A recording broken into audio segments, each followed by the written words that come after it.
નાસિરનગરના demolition મુદ્દે 2023નો એક video social મીડિયામાં વાયરલ થતાં ખૂબ જ ચર્ચાનો વિષય બન્યો છે. સુરત શહેર ભાજપ લઘુમતી મોરચાના આગેવાન ઝાકીર શાહ તથા કોંગ્રેસના લઘુમતી મોરચાના આગેવાન અય્યુબ પટેલે 2023માં પણ આ જ વિસ્તારમાં આવેલી જગ્યા ઉપર ઝૂંપડા ખાલી કરાવવા બાબતે કેટલાક ઝૂંપડપટ્ટીમાં રહેતા રહીશોને ₹80,000 રોકડા આપી તેનો જૂનો વિડીયો વાયરલ થતાં ખૂબ જ ચર્ચાનો વિષય બન્યો છે.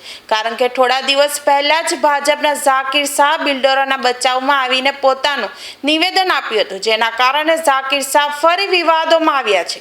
પાલિકાએ રસ્તા માટે નાસિરનગરમાં જૂના ઠરાવ મુજબ ડિમોલેશન કર્યું હોવાના આક્ષેપ સાથે અસરગ્રસ્તોને વૈકલ્પિક આવાસ ફાળવવા ભાજપના એક નેતાએ માંગણી કરી હતી. જોકે તેના બીજા જ દિવસે 2023માં રહીશોને નોટના બંડલો વેચતા વિડીયો વાયરલ થતા ફરી વિવાદ સર્જાયો છે. વેડ રોડના નાસિરનગરમાં કોણે ડિમોલેશન કર્યું તે હજુ સ્પષ્ટ નથી થયું.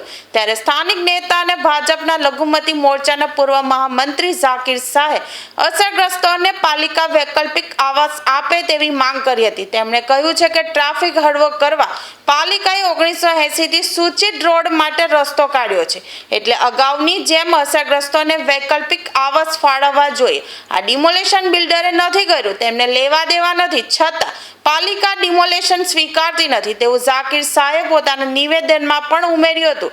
પરંતુ આ વિડીયો વાયરલ થતા હાલ ઝાકીર શાહ પણ ચર્ચામાં આવી ગયા છે.